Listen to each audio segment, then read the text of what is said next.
महाराष्ट्र के पुणे में 900 एकड़ जमीन पे ने कब्जा कर लिया, लैंड कर लिया। और ये सारा का सारा लैंड हुआ जब वहां सेकुलर सरकार थी। जब वर्तमान सरकार ने उनको हटाने की कोशिश किया तो उन्होंने चक्का जाम कर दिया। जब वहां बुलडोजर लेके पहुंचे, रास्ते में बुलडोजर को रोक दिया। और हिम्मत देखिए कि ये सारे के सारे जो घुस थे ये फिर मुंबई हाईकोर्ट पहुंच गए और एक दो नहीं 30 पीआईएल फाइल किया। याद रखिए, वो जो 900 एकड़ जमीन पे कब्जा किया था, आज की डेट में उसकी मार्केट में कीमत लगभग 9,000 करोड़ रुपए है। एक एकड़ जमीन वहां आराम से 10 करोड़ की बिक जाती है। तो यानी 900 एकड़ जमीन पे कब्जा किया तो 9,000 करोड़ रुपए की जमीन पे कब्जा कर लिया। केवल लैंड नहीं हुआ, केवल नहीं हुआ, वहां से लफ्ज चल रहा था। वो लफ्ज का भी केंद्र बन गया था। इनके लड़के जो वहां पे जो बांग्लादेशी थे, दिन भर अच्छे अच्छे कपड़े पहन के, उनको फंडिंग आ रही थी, वहां से बाइक खरीद उनको नई नई मिल रही थी और देश के वहां पुणे के शहरों में घूमते रहते थे, कॉलेज के आसपास चक्कर लगाते रहते थे और कोशिश कर रहे थे ड्रग्स का अड्डा बन गया था। वहां से ड्रग स्मगलिंग का कारोबार हो रहा था। पुणे के बड़े बड़े वहां पे बहुत अच्छे अच्छे इंजीनियरिंग कॉलेज हैं, पुणे में मेडिकल कॉलेज हैं,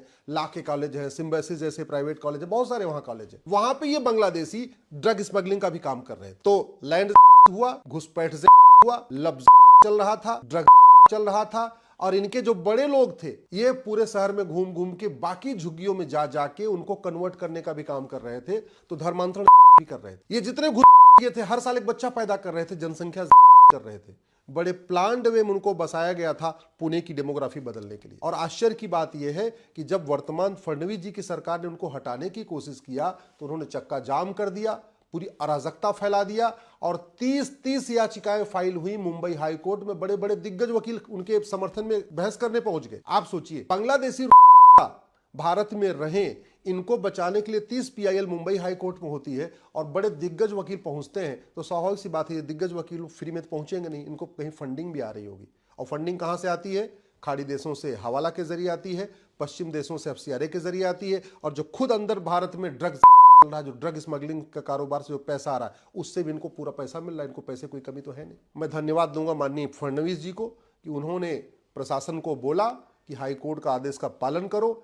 हाई कोर्ट के आदेश पे पूरा मनसा वाचा कर्मणा पालन होना चाहिए और अब वो 900 एकड़ जमीन खाली हो गई है। मुझे तो ऐसे लगता है कि ये 30 पिटीशन फाइल हुई है तो सुप्रीम कोर्ट भी आएंगे, और सुप्रीम कोर्ट आएंगे तो हो सकता है इनके पक्ष में भूतपूर्व कानून मंत्री, भूतपूर्व वित्त मंत्री, भूतपूर्व विदेश मंत्री, भूतपूर्व गृह मंत्री, भूतपूर्व शिक्षा मंत्री खड़े भी हो जाए। ऐसा भी हो सकता है, कोई बड़ी बात नहीं है। और हो सकता है सुप्रीम कोर्ट मैटर आ भी चुका हो या हो सकता आ जाए। लेकिन हम सबको खड़ा होना है। जहां तक कुछ लोग जो झूठ फैला रहे हैं कि नहीं वो जो झुग्गियां थी वहां पे उसमें कुछ हिंदू भी थे, तो ये उन्हीं की साजिश थी। उन्होंने ही, अगर वो 100% हो जाता तो 100% बांग्लादेशी रहते तो फिर वो सेकुलरिज्म का अपना सेकुलरिज्म की चादर कैसे ओढ़ते? उन्होंने जानबूझ के कुछ और झुग्गियों में जो हिंदू रह रहे थे उनको भी लाके वहां बसा लिया, जिससे कि कल को तोड़ा जाए तो हम कहें अरे ये तो हिंदुओं का भी घर तोड़ा।